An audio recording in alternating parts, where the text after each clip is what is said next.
So my travel adapter's arrived. It doesn't quite have the same aesthetic look, but it appears to convert it into what I need it to do, which is good. Next job is mounting that up there somewhere and plumbing it in. Morning. A bit early today. Currently it's Sunday, it's my day off, and it's not even 7 o'clock yet, and I'm up doing this. But I'm finally getting rid of the Union Jack sofa bed. Hopefully going to give me 60 quid for it, so that's going to go towards the new bed. So after that last clip, I actually went all the way into Portsmouth, somewhere in North End, and the lady came out and said she had no money, and she'd been let down by her lodger and hadn't been paid on Friday, and then just stared at me. So it was a massive waste of time, and I got up early for it as well, feeling quite ill. However, after that, I have now found someone who's coming to where I live tonight to pick it up. So I've just had a slightly interesting experience at a petrol station. I just turned the van off, couldn't get it back started again. It seems my van battery is dead. So dead, in fact, it's reset the radio and the ECU apparently. And luckily, the only way I got away with that is because of the way I've wired my batteries in. I've wired my 2 leisure batteries in the back in to be charged with simply a battery isolator switch, so I just put the key in and turn it. Just had to start the van on the leisure batteries in the back. I've also established that the alternator is charging. So I've worked out that I can lock that and unlock it manually, which is handy. And I've also locked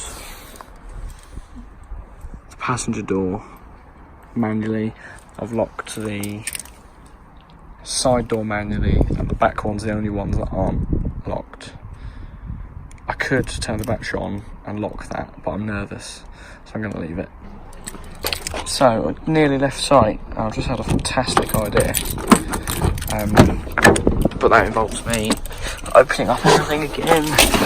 So I just remembered before I left that I put this in so I could lock the back doors at night. So I'm going to do that now, which means, worst case, if the battery won't start and I can't get in, I can just wrench these open and these screws will come out.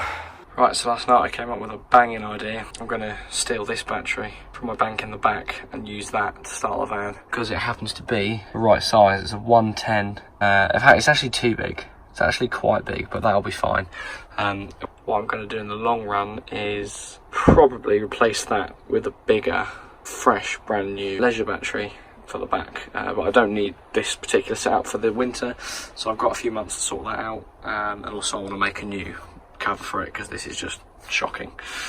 Seeing as I'm making a new bed, I'll use some of the wood to make probably a longer cover that will go all the way along there, maybe up to the end of the Tassimo machine, maybe, because I'm thinking about putting a diesel heater in the future as well. But for now, it'll save me money. If I'm going to steal that, that'll get the van going. Jobs are good.